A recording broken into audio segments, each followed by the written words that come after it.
Geçen başlamış olduğumuz projemiz vardı.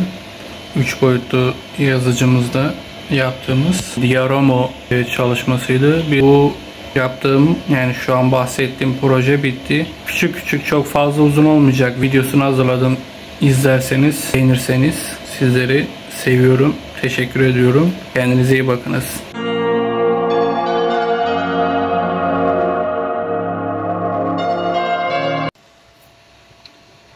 Herkese merhaba arkadaşlar.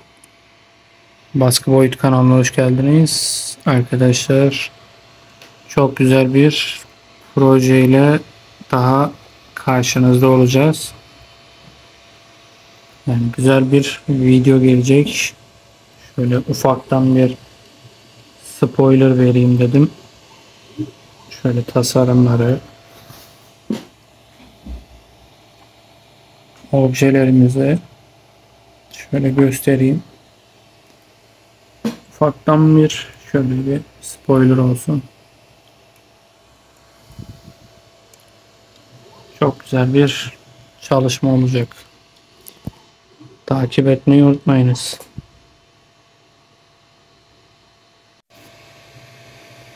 Evet dostlar, şu an projemizin diğer bir parçası da basılmak üzere, bitmek üzere. Şöyle merdiven kısımları bitti.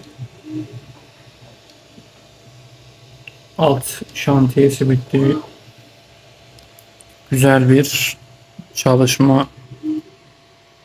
Diorama diyorlar. Öyle bir çalışma olacak.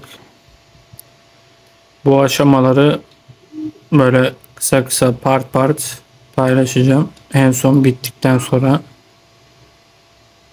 yayınlayacağım uzun bir halini, yani birleştireceğim, sizlere sunacağım bu videoyu. Bunları tabi boyayacağız, bu şekilde kırmızı kalmayacak.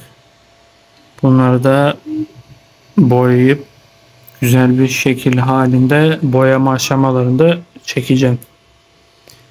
Şimdilik bir sonraki aşamada görüşmek dileğiyle.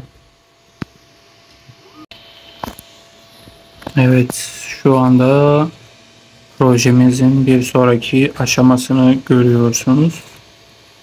Şu an bir makinamıza otomobil lift diyoruz. Onu yapıyoruz. Şu an yapım aşamasında.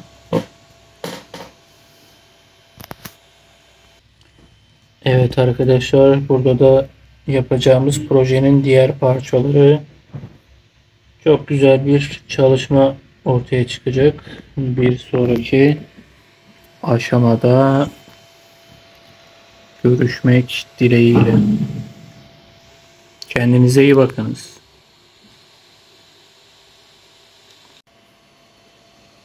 Merhaba arkadaşlar.